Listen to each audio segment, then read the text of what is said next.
Здравствуйте, дорогие рукодельницы, мои любимые подписчики и гости канала. Сегодня буду шить из полосок маленькие милые подарки для себя и своих подруг к Новому году.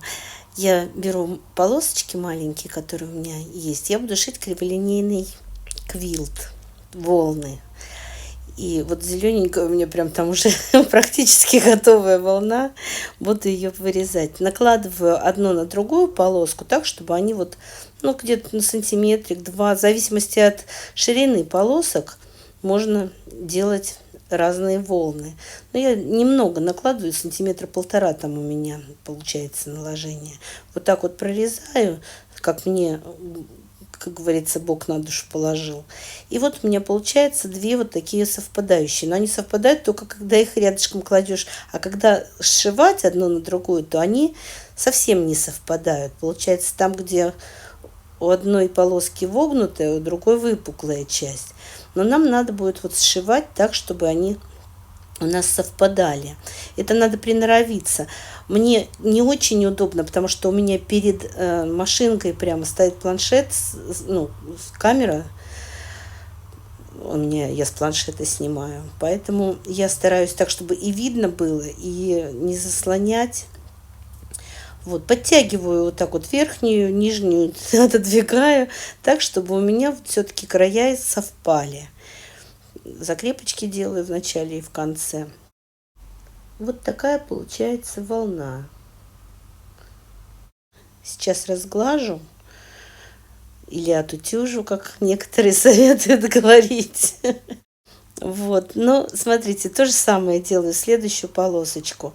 Накладываю одну на другую, врезаю волну, вот эти обрезочки убираю. Складываю так, как мне надо, лицом к лицу, чтобы мне потом сшивать можно было. Вот так. И иду на машинку. Еще разочек покажу, как сшиваю. На самом деле это не трудно, когда две руки работают. Я стараюсь одной. Я как мастер-ли на велосипеде. Мама, смотри, я без рук. Вот, так что, смотрите, получается, в принципе, нетрудно, если двумя руками и перед вами еще не стоит планшет, не мешается. Когда не надо стараться показать, а надо просто сшить. Это нетрудно. Лишний хвостик я обрезаю, чтобы мне он не мешался, не вводил меня в заблуждение. Вот, и то же самое делаю дальше со всеми своими полосками, которые я выбрала.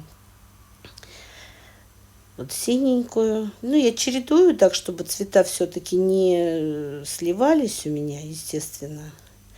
Вот при разглаживании вроде кажется, сейчас вот там складка какая-нибудь получится. Но нет, разглаживается, и в результате получается все хорошо и красиво.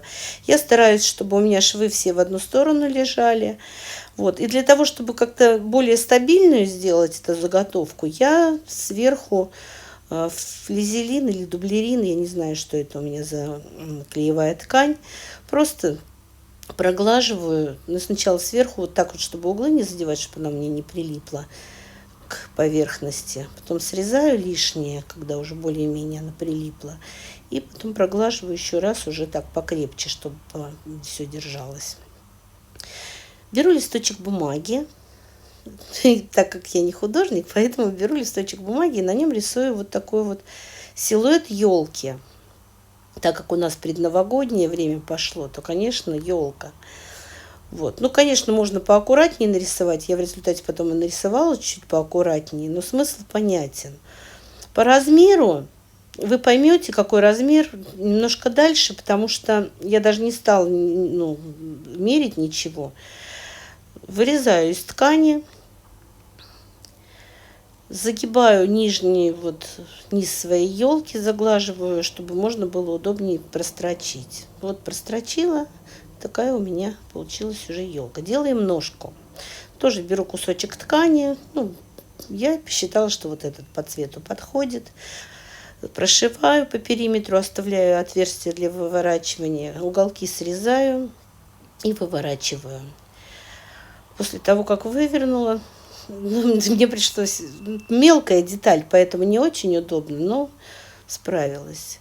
Все разгладила, застрачиваю вот этот шовчик, который у меня остался с отверстием. И вот сюда пришиваю к своей одной елочке. После того, как пришила, беру липучку, пришиваю одну часть к ножке, вторую часть вот к задней части елочки. Все пришила, прилипает. Беру нитку с иголкой, буду вышивать. Я буду вышивать типа вот гирлянда, цепочка такая вот по елочке. Ну, немного я буду вышивать, прям вот, ну, тамбурным стежком, просто парочку цепочек. Таких вот с одной стороны и с другой, естественно, потому что они обе красивые должны быть. И после того, как я вышила свои цепочки гирлянды, начинаю расшивать бисером и пайетками. Елка же должна быть нарядная. Можно просто вышивкой украсить любой. Но я решила Новый год, так Новый год. Нарядно, так нарядно должно быть. Елка же. Вот. И сшиваю между собой свои детали. После того, как сшила, для легкости выворачивания надрезы делаю. Но я ворона, конечно. Я забыла хвостик, за который все это вешать. Поэтому мне пришлось распороть, зашить этот хвостик, а уж потом выворачивать опять. Вот, смотрите, что у меня получилось. Какая прекрасная елочка. Но а зачем же мы делали там липучку? Как вы думаете? Потому что это чехольчик для ароматизатора в машину. Я буду дарить такие маленькие подарочки своим подругам, у которых есть автомобили. Одну я себе оставлю, естественно. Вот, поэтому я открытую уже сюда всунула ароматизатор. У нас их называют вонючки, поэтому я вонючка хотела сказать.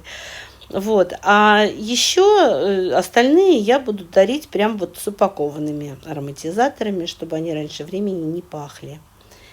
Вот одну я сделала тут совсем по-другому, без клеевой ткани, просто сделала подкладочку, вышила вот снежинки помимо звездочек, помимо цепочек, но решила, что ну не так вот они прям вот все-таки пайетки наряднее смотрятся. Вот здесь закрывается все на липучку, ничего не выпадет. И вот такую еще сделала. Вообще не вышивала, но зато я ее простегала. Вот, ну так, сикость-накость простегала, но ничего. Здесь вот уже в упаковочке прям вот ароматизатор. Ну, по-моему, очень прикольный подарок и выглядит очень мило. Маленькая такая вещичка симпатичная. И я хочу сказать, что такой подарок надо дарить заранее, до Нового года, чтобы человек ездил в машине, и ему все время было радостно, чтобы у него было хорошее настроение предновогоднее, и душа радовалась. И, наверное, и ароматизатор надо, мандариновый какой-нибудь, как у нас привыкли, ассоциация Новый год, мандарины, елка. Если вам понравилось это видео, ставьте лайк, пишите комментарии, не забудьте подписаться на мой канал. И спасибо большое всем, кто досмотрел до конца.